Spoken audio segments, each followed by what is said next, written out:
శ్రీ వెంకటేశ్వరుడు. అందుకే కలవు వెంకటనాయక. కలియుగంలో మనని రక్షించడం కోసం కొండ మీదున్నాడు తప్ప ఆయనకి సరదా పుట్టి కొండ మీద లేడు.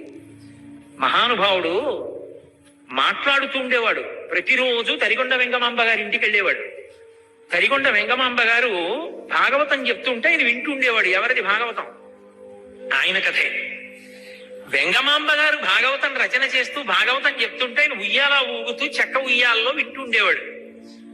ఒకరోజు తెల్లవారిపోయింది, గుళ్ళో గంటలు వినపడ్డాయి. అయ్య బాబోయ్, సుప్రభాతం వేళ అయిపోయిందని ఉయ్యాల్లోంచి దూకెళ్ళిపోతున్నాడు. మధ్యలో ఎక్కడికి పోతాం, ఆగని పంచి పట్టుకుందావిడ. ఆ పంచి చిరిగిపోయింది. స్వామివారు వెళ్ళిపోయారు. వెళ్ళిపోయి గబుక్కుని పద్మపీఠం మీద నించున్నారు. అర్చకులు వచ్చి తలుపులు తీశారు. పంచి చిరిగిపోయింది. దొంగలు వచ్చారా అంటే గుళ్ళో దొంగలు వచ్చిన అవకాశం లేదు.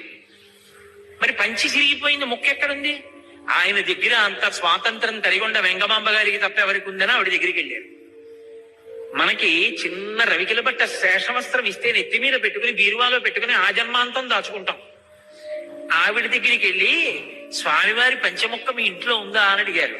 ఆవిడంది చాలా సాధారణంగా, పొద్దున్న భాగవతం మధ్యలో గుళ్ళో గంటలు మోగుతున్నాయని లేచి పరిగెత్తాడు. పట్టుకుంటే పంచి చిరిగిపోయింది. పూజా మందిరంలో పీట మీద ఇట్టాను, పట్టుకుపోండి. అంతటి మహాభక్తురాలు. ఆ తరిగొండ వెంగమాంబ గారు చెప్తుంటే వినేవాడు వెంకటేశ్వరుడు. ఆయనే అక్కడక్కడ అలా కాదు వెంగమాంబ ఇలా అంటే ఆవిడ రాస్తుండేది. ఇప్పటికీ తరిగొండ వెంగమాంబ గారు రాసినటువంటి వెంకటాచల మహాత్మ్యం అన్న గ్రంథానికి ఎంత ప్రశస్తి ఉందంటే, అది తెచ్చి ఇంట్లో పెట్టి పువ్వులేసి నమస్కారం చేస్తే చాలు పెళ్ళవని ఆడపిల్లలకు పెళ్లిళ్ళు అవుతాయి. వ్రాతపతులు రాసేవారు వేల వేల ప్రతులు. అంత శక్తివంతం వెంకటాచల మహాత్మ్యం. అందులో ఆవిడకి వెంకటేశ్వరుడు సాక్షాత్కరించి చెప్పినటువంటి విషయాలు. వెంకటేశ్వర కళ్యాణం అయిపోయింది, పద్మావతి కళ్యాణం అయిపోయిన తరువాత ఒక రోజున లక్ష్మీదేవి వచ్చింది ఏకాంత మందిరంలోకి.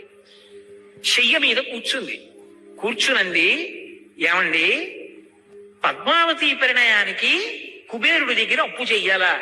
నేను లేను లక్ష్మిని, నన్ను అడిగితే నేను ఇవ్వను, నన్ను దూరం చేసి కుబేరుడి దగ్గర అప్పు ఎందుకు వచ్చుకున్నారు అంటే ఆయన అన్నాడు, అంత మాట అనకు లక్ష్మి, నేను కావాలని నిన్ను దూరం పెట్టి కుబేరుడి దగ్గర అప్పు పుచ్చుకోలేదు. ఆ అప్పు పుచ్చుకోవడానికి ఒక కారణం ఉందన్నాడు.